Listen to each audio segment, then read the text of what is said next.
আসসালামু আলাইকুম everyone, Kaliachak family কিচেনে তোমাদের সবাইকে জানাই স্বাগত।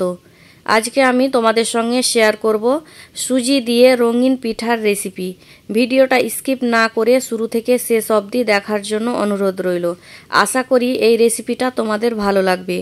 তো চলো দেখে নেওয়া যাক কিভাবে আমি এই রঙিন পিঠা তৈরি করছি। এখানে আমি নিয়েছি পালং শাক কুচি, বিট কুচি আর নিয়েছি গাজর কুচি। এবার আমি একটা মিক্সিং জারে দিয়ে এগুলো সব পেস্ট করে নেব।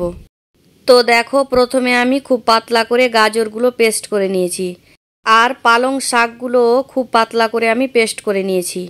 আমি একই মতো করে বিটগুলোও পেস্ট করে নিয়েছি। এবার একটা প্যানে আমি দিয়ে দিলাম হাফ কাপ জল। জলটা ফুটে এলে আমি দিয়ে দিচ্ছি সুজিগুলো। এবার আমি খুন্তি দিয়ে অনবরত নাড়াচাড়া করে প্রায় 2 মিনিটের মতো আমি রান্না করে নেব, যাতে করে সুজিগুলো সামান্য নরম হয়ে আসে। 2 মিনিট পরে দেখো সুজিগুলো নরম হয়ে এসছে। এবার আমি খুন্তি দিয়ে 4টা ভাগ করে নিচ্ছি। আর হ্যাঁ, এখানে কিন্তু সুজিগুলো কাঁচা নিয়েছি। এবার আমি যে সুজিগুলো ভাগ করে রেখেছি তার 1 ভাগে আমি দিয়ে দিচ্ছি পালং শাকের পেস্ট। তারপরে আমি দিয়ে দিচ্ছি বিটের পেস্ট আর আমি দিয়ে দিচ্ছি গাজরের পেস্ট। এবার আমি ঢাকনা দিয়ে ঢেকে দিচ্ছি 5 মিনিটের জন্য। 5 মিনিট পরে আমি ঢাকনাটা খুলে নিলাম। এবার আমি একটা একটা করে সবগুলো উপর নিচ করে নাড়িয়ে নিচ্ছি। আর এখানে অবশ্যই একটা চামচ দিয়ে নাড়াচাড়া করবে না, আলাদা আলাদা চামচ দিয়ে নাড়াতে হবে, যাতে এক কালারের সঙ্গে অন্য কালার না মিশে যায়। আর হ্যাঁ, এখানে গ্যাসের ফ্লেম অবশ্যই লোতে রাখতে হবে, না হলে প্যানের নিচে লেগে যাবে। এখন আমি 2 মিনিটের মতো রেখে নামিয়ে নেব আর আমি 50% ঠান্ডা করে নেব।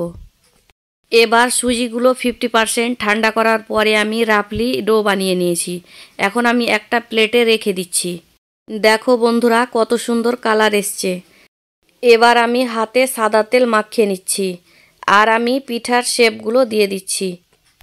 আর হ্যাঁ বন্ধুরা, বিট গাজর পালং শাক দিয়ে এই রঙিন পিঠা একবার হলেও বাড়িতে ট্রাই করবে। আর বাচ্চারা যদি বিট গাজর পালং শাক পছন্দ না করে তাহলে তো অবশ্যই বানাবে। এটা হেলথের পক্ষেও খুব উপকারী আর এটার কোনো কাঁচা গন্ধ থাকবে না। আর বন্ধুরা, কে কোথা থেকে আমার ভিডিও দেখছো অবশ্যই কমেন্ট বক্সে জানাবে, তাহলে আমি নেক্সট ভিডিওতে ধন্যবাদ জানাতে পারবো। আর এখানে আমি গোল গোল করে শেপ দিলাম। তোমরা চাইলে লম্বা বা চৌকো করে শেপ দিতে পারো।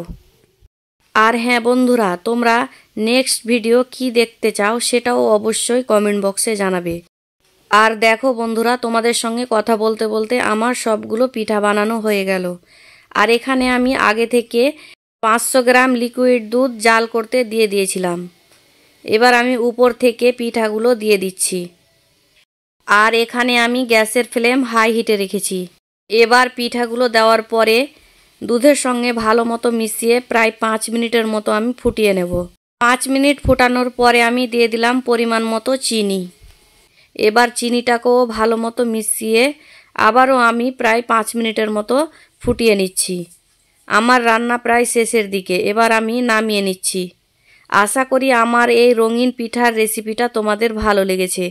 ভালো লেগে থাকলে লাইক, কমেন্ট অ্যান্ড শেয়ার করবে। আর আমার চ্যানেলে নতুন বন্ধু হয়ে থাকলে আমার চ্যানেলটা প্লিজ সাবস্ক্রাইব করবে। আল্লাহ হাফিজ।